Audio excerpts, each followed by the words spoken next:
National Weather Service in Fort Worth has issued a flash flood warning for Grayson County in north central Texas until noon at 9:02 a.m. Doppler radar indicated thunderstorms producing heavy rain across Grayson County.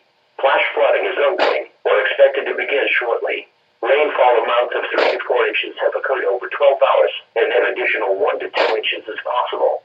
Some locations that will experience flooding include Sherman, Denison, Whitesboro, Van Alstyne, Howell, Pottsboro, Collinsville, Whitelight, Gunter, Bells, Combine, North